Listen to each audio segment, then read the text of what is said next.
Bienvenue à tous dans cette nouvelle vidéo. On se retrouve pour une nouvelle analyse sur le thème des méga évolutions, puisque nous avons commencé à faire ça il y a quelques jours, puisque ça venait ensuite des analyses qu'on avait déjà faites, notamment sur la sixième génération, même si je l'ai fait après la 7, mais voilà. Et du coup, on a fini toutes les analyses de méga évolution apportées en première génération, donc très logiquement, on va commencer avec la deuxième et le premier Pokémon de la deuxième génération qui obtient une méga évolution, c'est Faramp, Faramp qui est l'évolution finale de l'énergie et Watwat, le petit Pokémon mouton, bien connu en général. C'est un Pokémon qu'on voit fréquemment dans les premières générations. Alors du coup, Faramp, on va d'abord parler bien sûr du Pokémon de base avant de s'intéresser précisément à sa méga évolution pour voir ce qu'elle apporte en plus, en moins, si c'est très utile. Mais on commence avec le Pokémon de base. Alors Faramp, en stratégie, qu'est-ce que ça donne? Alors de base, Faramp, c'est un Pokémon qui est assez mauvais, on peut le dire assez largement. Voyez ici, il était, alors c'est pas le bon truc, c'est le truc d'à côté, qu'il était ici classé 63e du ZU, avec un peu plus de 2,6%, 2%, même pas 3% du tiers, donc en ZU c'est quand même triste, il était très très bas ce Pokémon, mais on va essayer de comprendre pourquoi est-ce qu'il est mauvais. Alors, on va commencer par le type. Alors le type, il est de type électrique pur. Le type électrique, c'est pas un mauvais type en soi. C'est pas extraordinaire d'être mono-électrique, mais c'est pas un mauvais type. Déjà, défensivement, ça ne lui laisse qu'une seule faiblesse au type sol, alors qu'il reste quand même très gênant, bien sûr, pour trois résistances, électrique, vol et acier, donc globalement, défensivement, c'est plutôt pas mal. Offensivement, c'est pas exceptionnel non plus, mais ça lui laisse quand même un bon coverage neutre, le type électrique. C'est pas un type non plus résisté par exemple par le type acier, le meilleur type défensif du jeu. Donc c'est plutôt pas mal, mais offensivement ou en termes de couverture de manière générale, être limité à un seul stab, ça reste toujours moyen, vous le savez. Et du coup, bon, j'aurais préféré peut-être un autre stab parce que type électrique pur, c'est pas toujours très rentable offensivement. T'as besoin qu'un autre type vienne courir derrière. Alors ensuite, au niveau des talents maintenant. Alors les talents du Pokémon. Le premier, alors celui-là, c'est le talent caché. Donc il a plus, du coup. Alors plus, c'est un talent qui est inutilisable en combat solo. Ça fonctionne que en duo si le Pokémon, ton allié, a le talent moins, comme les piles, vous savez, plus et moins, pour booster l'attaque spéciale du Pokémon d'à côté de 50%. Mais du coup, bah, ça fonctionne pas en solo. Et son autre talent, c'est Statique, qui a 30% de chance de paralyser un adversaire s'il reçoit une attaque de contact. C'est plutôt correct comme talent, ça reste pas incroyable. Et comme c'est pas un Pokémon qui tank mal les coups, il a un bulk relativement stable, correct. Donc il peut se permettre de tanker des coups et du coup de pouvoir éventuellement paralyser l'adversaire en fonction de la situation. Ça reste très situationnel bien sûr, mais c'est pas non plus inutile. Alors, du coup, on va maintenant s'intéresser aux statistiques de ce cher Faramp et du coup, qu'est-ce qu'on a dans l'ensemble? Alors, rien de très exceptionnel. Alors, il a une base d'attaque spéciale relativement bonne, 115 d'attaque spéciale, c'est plutôt pas mal. C'est supérieur à certains Pokémon offensifs, donc notamment Voltali qui a 110, par exemple, donc c'est globalement correct. À côté, son bulk, il est plutôt pas mal aussi, 90 en PV, 85 en défense, 90 en SPDF. C'est pas mal, ça lui permet de tanker plus ou moins bien les coups, même des petits coups résistés, des coups un peu puissants, mais pas trop quand même, voilà, mais ça reste correct comme bulk. Par contre, il a 75 en attaque, donc ça, effectivement, c'est un problème, on va y revenir dans son move pool. Mais là où le bas blesse et ça se voit, est très problématique, ça vient de la vitesse. La vitesse de ce Pokémon est très mauvaise, surtout pour un Pokémon de type électrique, qui va avoir tendance à pivoter sur le terrain, notamment avec l'attaque Change éclair, bien sûr, puisqu'il a que 55 de vitesse. 55 de vitesse, c'est quand même très mauvais.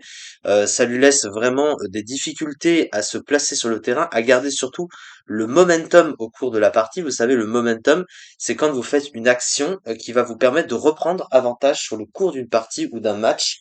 Et dans ce cas de figure, 55 de vitesse, c'est vraiment assez mauvais. Surtout pour des Pokémon de type électrique qui, en général, sont orientés rapides. Mais du coup, bon, là c'est un petit peu dommage du coup avec cette très mauvaise vitesse.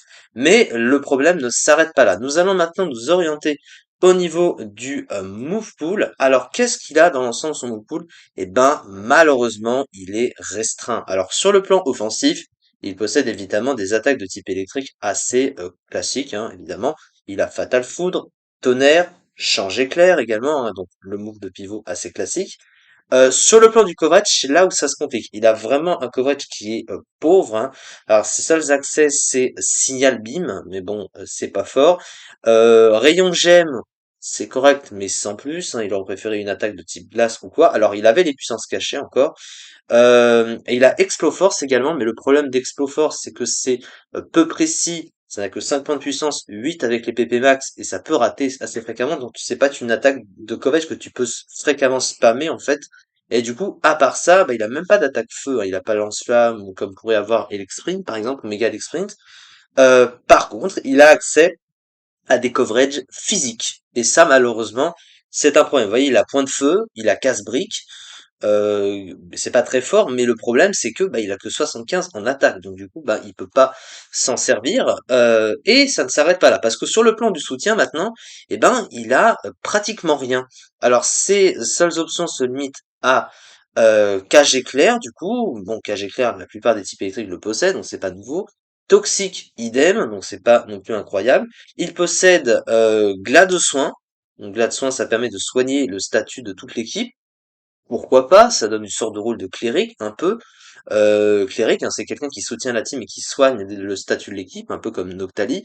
Mais bon, il y a vraiment pas grand-chose. Il a pas de bon move de soin pour se soigner, pas de bon move de setup non plus. Et là encore, c'est assez dommage, surtout que ça pourrait pallier et permettre de pallier un peu à sa mauvaise vitesse, hein, parce que bon, au moins tu boosterais tes dégâts. Et ce serait toujours moins pire, j'ai envie de dire, mais bon, ça s'arrête là. Et du coup, voilà donc pour Pharaon, donc voilà un peu pourquoi il est assez mauvais, hein, ce Pokémon. Et puis surtout, il est concurrencé avec beaucoup de Pokémon de type électrique, déjà plus rapide, hein, parce que un type électrique lent, c'est pas intéressant en stratégie, surtout pour pivoter, pour l'utilisation du Voltorn, c'est vraiment moyen d'être très lent. Alors ensuite, au niveau de sa stratégique, alors une excellente attaque spéciale, des défenses, des PV et défenses correctes, un type qui ne lui octroie qu'une seule faiblesse, un talent statique intéressant, mais une attaque médiocre et une mauvaise vitesse, un move pour le restreint, un talent caché inutile, une unique faiblesse gênante contre un type fréquent dans son tiers. Voilà globalement pour ce Pokémon, donc il est très moyen tiers, très bas et assez mauvais, et on préférera toujours prendre un autre Pokémon de type électrique meilleur que Pharaon. Voilà. Mais du coup, on va maintenant s'intéresser à sa méga évolution. Avec sa méga évolution, il progresse, mais c'est pas une méga évolution très utile non plus, hein. Alors, il passe quand même de bah, du Z qu'on a vu, un 63e, à Rarely Used. Alors, quand même, il monte pas très très haut dans les tiers, hein. Rarely Used, ça reste pas un excellent tiers non plus. Et il est que 36e, hein. Il était que 36e du Rarely Used avec même pas 5% du tiers. Donc, il a un peu progressé, mais c'est pas en mode incroyable. Alors, on va voir ce que la méga évolution apporte. Alors, déjà, il change de type, il obtient le double type électrique dragon, qui lui permet d'avoir des résistances utiles, parce que le Team Dragon, il en a naturellement. Vous voyez, hein, il a une double résistance électrique. Bon, il est déjà résistant type électrique, la résistance acier et la résistance vol, il avait déjà, mais il chope une résistance plante, feu et eau. Trois résistances élémentaires, il va pas s'en plaindre. Par contre, il va choper des faiblesses aussi très gênantes. Au type dragon, c'est un peu gênant. Le type fée, c'est très gênant. Le type glace, c'est très gênant. Et la faiblesse au type sol, il l'avait déjà. Quand même, il gagne des faiblesses aussi qui sont un peu perturbantes, donc c'est quand même moyen.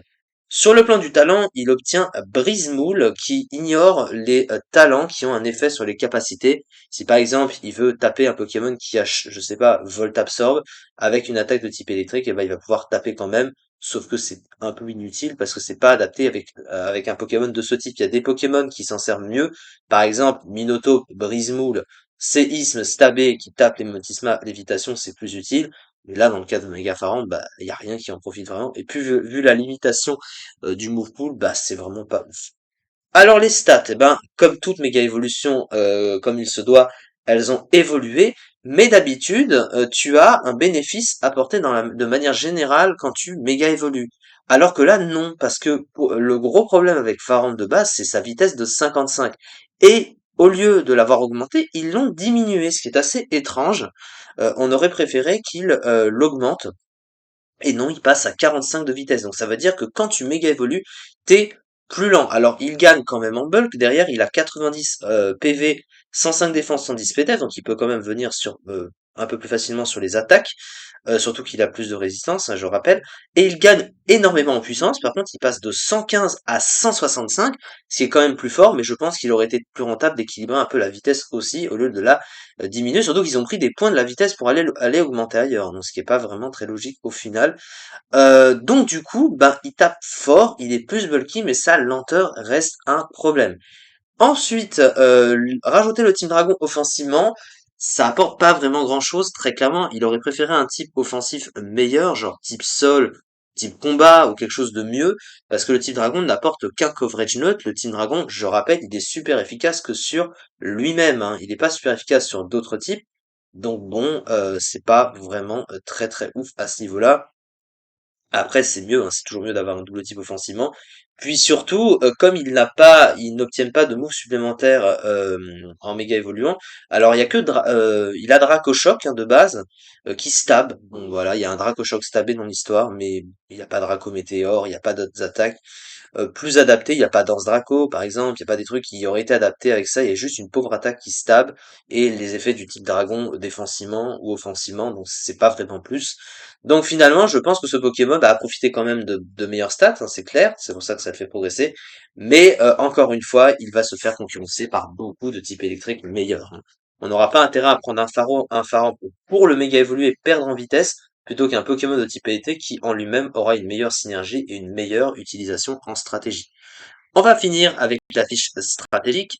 La meilleure attaque spéciale du tiers, de très bonnes statistiques défensives et de bons PV, mais un move pool suffisant, du coup de nombreuses résistances utiles, une vitesse abyssale, un talent inutile. Donc, globalement, c'est ça pour ce Pokémon. Donc là, on a l'exemple type d'un Pokémon qui est de base très mauvais et dont la méga évolution apporte pas grand chose pour le coup, au final. Ça améliore un peu, mais on aura mieux fait de prendre un autre Pokémon. Ensuite, pour ce qui est du design, parce que j'aime bien parler du design aussi, je trouve que pour ma part, c'est gâché. Ils ont juste rajouté une queue et une perruque au Pokémon. Il n'y a pas vraiment de recherche au niveau du design. Vous voyez que c'est pas une méga évolution que j'apprécie. Alors que Farab, de base, je le trouve beau, hein. C'est pas ça le problème. Mais la méga évolution, ils ne se sont pas vraiment foulés au niveau du design. Voilà, c'est ça en tout cas pour cette petite vidéo. On se retrouve bien sûr très prochainement pour faire d'autres analyses sur la suite du thème des méga évolutions et toujours donc pour la deuxième génération pour l'instant et ainsi de suite bien sûr. Merci beaucoup en tout cas de m'avoir suivi et on se retrouve très vite pour la suite.